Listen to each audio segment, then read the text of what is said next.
Halo, assalamualaikum warahmatullahi wabarakatuh. Selamat malam pemirsa sekalian yang berbahagia.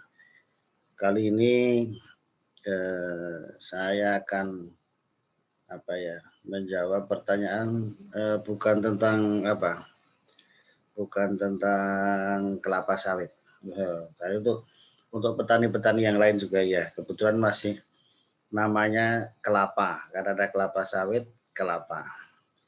Jadi yang bertanya saya lupa, di belakang ini Bapak ini di belakang saya ini yang ngirim foto ini ke saya. Jadi lupa saya dimanapun lupa, tapi karena antri ya sekarang saya jawab pertanyaannya.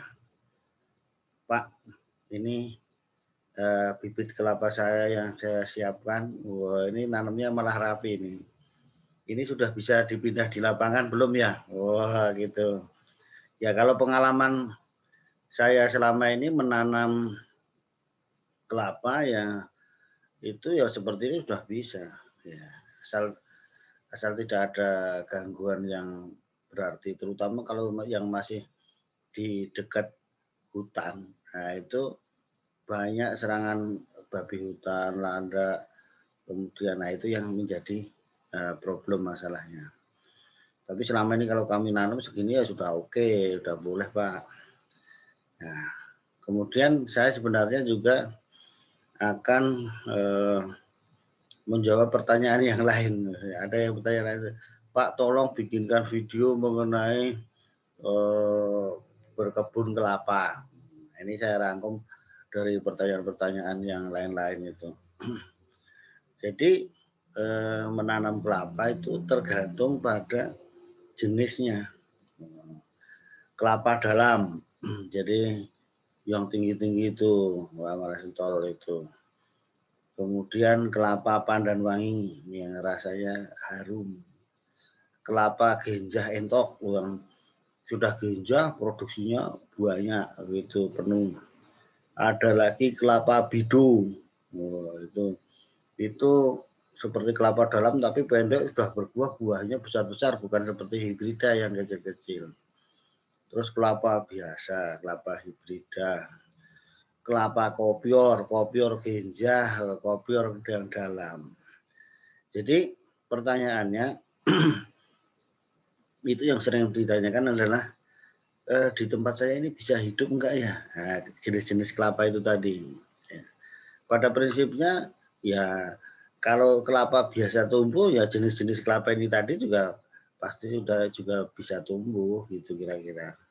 Enggak masalah. Artinya dari segi ketinggian meter di atas permukaan lautnya juga sudah kalau selama ini ada dan tumbuh bagus berarti juga bagus. Ini banyak pertanyaan dari yang kelapa kopior.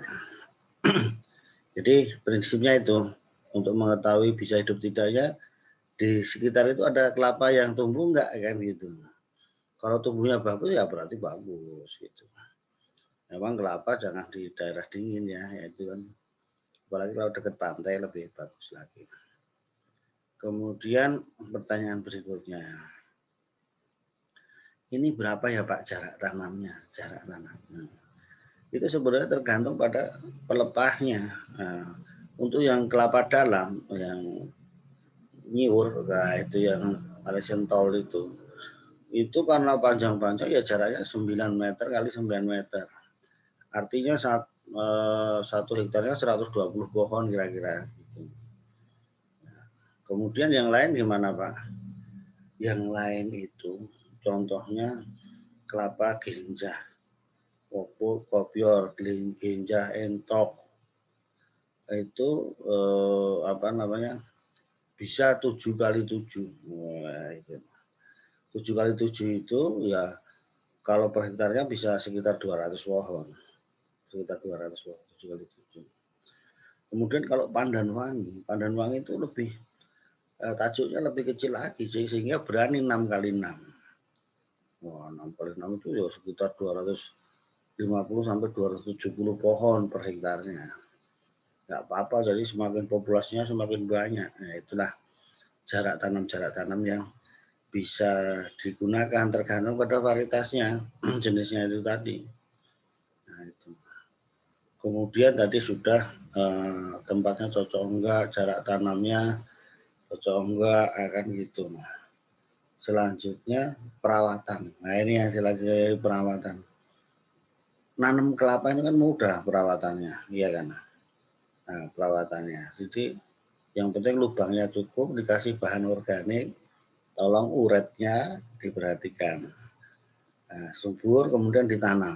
Yang penting adalah tadi kalau sudah dikasih bahan organik, kompos dan sebagainya tadi, tempatnya harus yang terang, cukup sinar matahari gitu. Itu yang harus diperhatikan. Cukup sinar matahari, dirawat. Nah itu. Padahal tidak dirawat pun kelapa tumbuh ya sebetulnya, tapi dirawat lebih bagus lagi. Artinya mau dipupuk ya tadi pupuk kompos itu kan bagus tadi pupuk.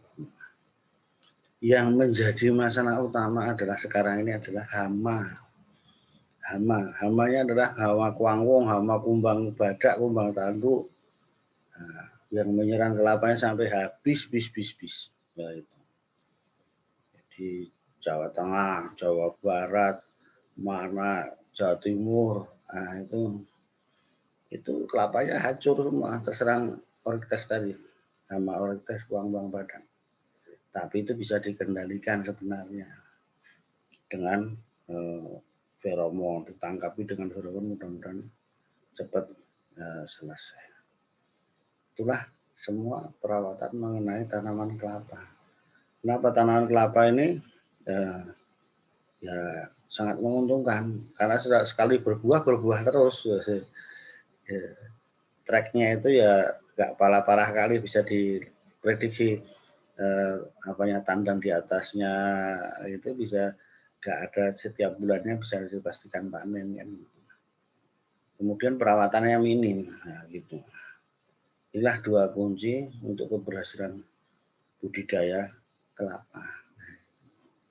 Apalagi untuk yang spesial produk, kelapa kopior harganya mahal, kemudian kelapa pandan wangi untuk minuman segar, kemudian kelapa bido ya untuk kopranya dan sebagainya, buahnya besar-besar.